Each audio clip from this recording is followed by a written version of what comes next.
हम परमेश्वर का धन्यवाद करते हैं कि परमेश्वर ने हमें फिर से एक मौका दिया कि हम उसके चरणों में बैठें, और खुदा ने हम सबको सुबह से लेकर अभी तक हम सबको संभाल के रखा है। हम उस महान परमेश्वर का धन्यवाद करते हैं। Hallelujah, hallelujah. जैसा कि आज आपके सामने वचन में से पढ़ा गया मत्ती की इंजील उसका 25 बाब उसके 1 से लेकर 13 आयत तक, और आज का वचन बेटे अनिल ने पढ़ा है। परमेश्वर उसे भी आशीष और बरकत दे। Hallelujah, hallelujah. यहाँ वचन में 10 कुंवारियों का दृष्टांत। हालेलुया। देखिए हम वचन में से पढ़ते हैं, तब स्वर्ग का राज्य उन 10 कुंवारियों के समान होगा जो अपनी मसाले लेकर दूल्हे से भेंट करने को निकली। हालेलुया।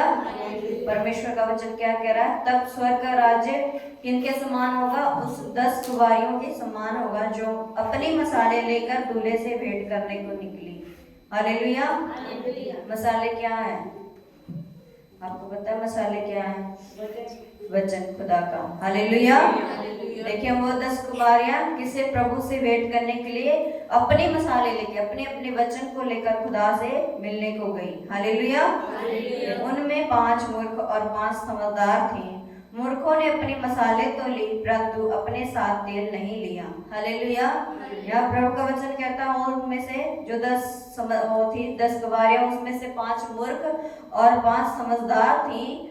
और मूर्खों ने क्या है? मसाले तो ली पर अपने साथ तेल नहीं लिया। तेल क्या है? पवित्र आत्मा। अगर हम हमारे जीवन में प्रभु का वचन है, अगर पवित्र आत्मा नहीं है तो वह क्या है? व्यर्थ है। क्योंकि पवित्र आत्मा ही हमें चलाती है ना, पवित्र आत्मा ही हमारी अगुवाई करती है, हमें समझाती है, हमें बताती है कि हम किस राह पे चले, हम कैसे चले। वो हमें कौन सिखाता है? पवित्र आत्मा ही सिखाता है। इसलिए यहाँ परमेश्वर का वचन कहता है कि मूर्खों ने अपनी मसाले तो ली पर पवित्र आत्मा क्या है? यहाँ अपने साथ उन्होंने तेल नहीं लिया। हालेलुया।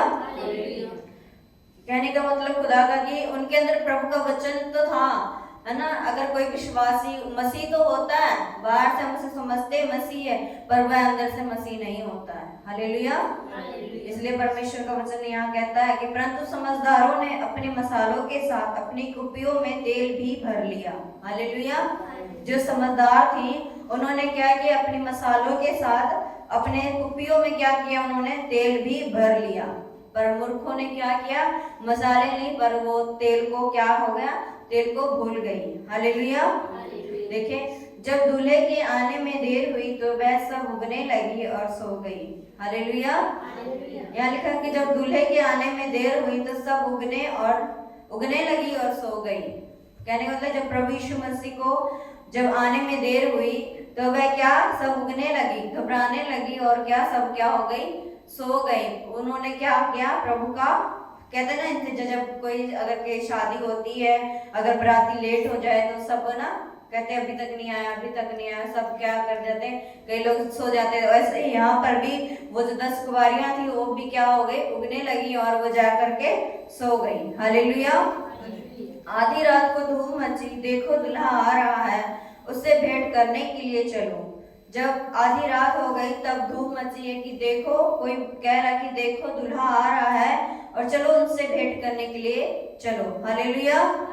तब वह सब कुंवारियां उठकर अपनी मसाले ठीक करने लगी। हालेलुया। वह सब 10 कुंवारियां क्या करने लगी? उठकर अपनी मसाले को क्या करने लगी? ठीक करने लगी। और मूर्खों ने समझदारों से कहा, अपने तेल में से कुछ हमें भी दे दो, क्योंकि हमारी मसाले बुझी जा रही हैं। हालेलुया। जो मूर्खें थी वो समझदारों से कहती हैं कि तुम हमें भी क्या, हमारे मसाले के लिए हमें भी क्या दे दो? तेल दे दो कि हमारे मसाले क्या हो जा रही हैं? बुझी जा रही हैं। पर देखिए समझदारों ने उन मूर्खों से क्या कहा? और हालेलुया। और मूर्खों ने समझदारों से कहा, अपने तेल में से कुछ हमें भी दे दो, क्योंकि हमारी मसाले बुझी जा रही हैं। परंतु समझदारों ने उत्तर दिया, कदाचित यह हमारे और तुम्हारे लिए बुरा ना होगा। भला तो यह है कि तुम बेचने वालों के पास जाकर अपने लिए मोल ले लो। हालेलुया। समझदारों ने उनको उत्तर दिया मूर्खों को कि यह हमारे और तुम्हारे लिए क्या होगा? बुरा ना होगा। तुम क्या करो? बाहर जाकर अपने लिए जो बेचते हैं उनसे क्या कर लो? मोल ले लो। हालेलुया।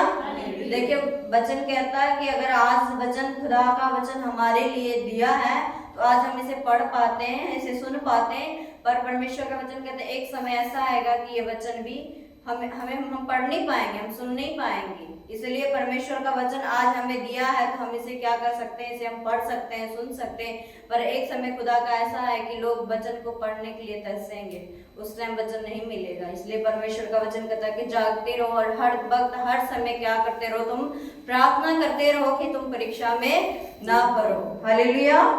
तब समझदारों ने मूर्खों से कहा कि यह हमारे और तुम्हारे लिए क्या होगा, पूरा ना होगा, तुम बाहर से क्या कर लो, मोल खरीद लो।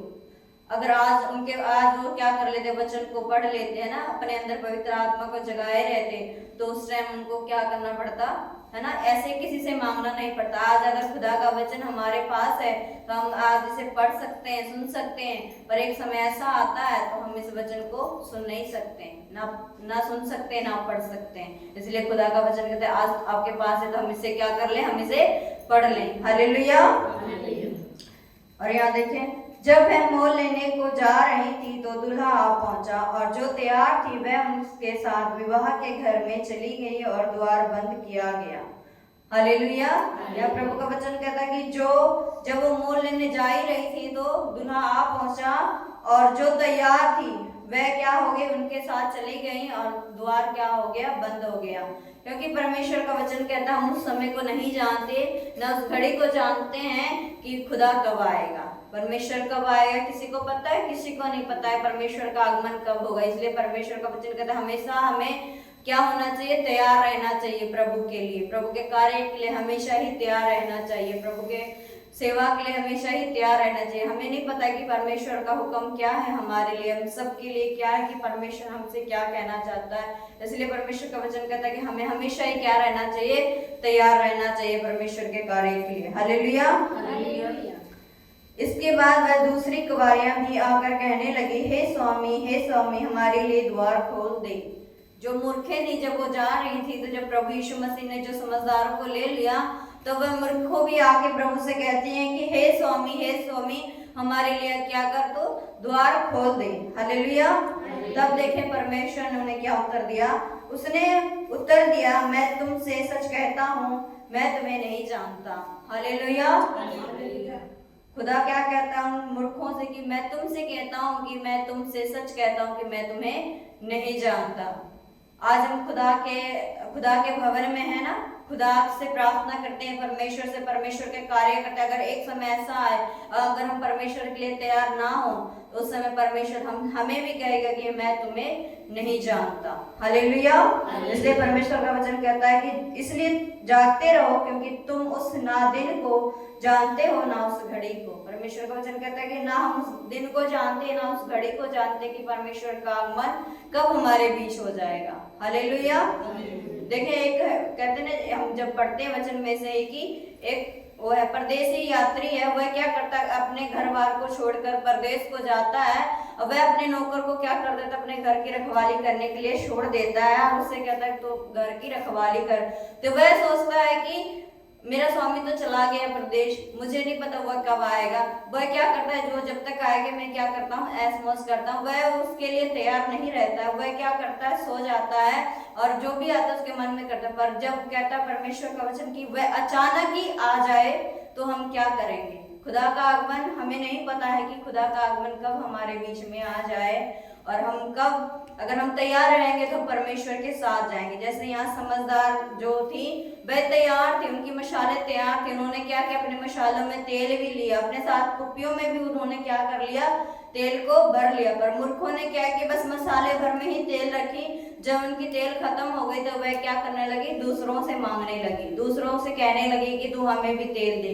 पर दूसरों ने क्या कर दिया, जो समझदार थी उन्होंने क्या किया, उन्हें जवाब दे दिया। अगर आज हम प्रभु का वचन पढ़ते हैं, प्रभु का वचन हम अपने अंदर रखते हैं, है ना, पवित्र आत्मा हमारे अंदर रहती है, तो हम क्या होंगे, प्रभु के लिए तैयार रहेंगे। इसलिए परमेश्वर का वचन हमें यही सिखाता है कि हमें हर घड़ी हर समय किसके लिए तैयार रहना है, खुदा के लिए तैयार रहना है, कि हमें नहीं पता है कि परमेश्वर का राज्य कब हमारे बीच आ जाए। हालेलुया। इसलिए परमेश्वर का वचन हमें यही सिखाता है कि हमें क्या करना है, हर समय तैयार रहना है। और परमेश्वर का वचन कहता है कि तुम जागते रहो और प्रार्थना करते रहो कि तुम परीक्षा में ना पड़ो। हालेलुया। क्योंकि ये जो सप्ताह जो रह गए रोजे को, जो ये पूरा ही हफ्ता रह गया, तो हमें इन दिनों में क्या खूब से प्रार्थना करना चाहिए, प्रभु के वचन को पढ़ना चाहिए, उसके दुख को स्मरण करना चाहिए, ताकि जो परमेश्वर ने हमारे लिए बलिदान किया है हम उसकी बलिदान को समझ सके और परमेश्वर के वचन के अनुसार चल सके। हालेलुया। हम परमेश्वर का धन्यवाद करते हैं इस वचन के लिए जो खुदा ने हम सबके लिए दिया है। परमेश्वर आपको इन सब वचनों के द्वारा आप सबको आशीष और बरकत दे। आमीन।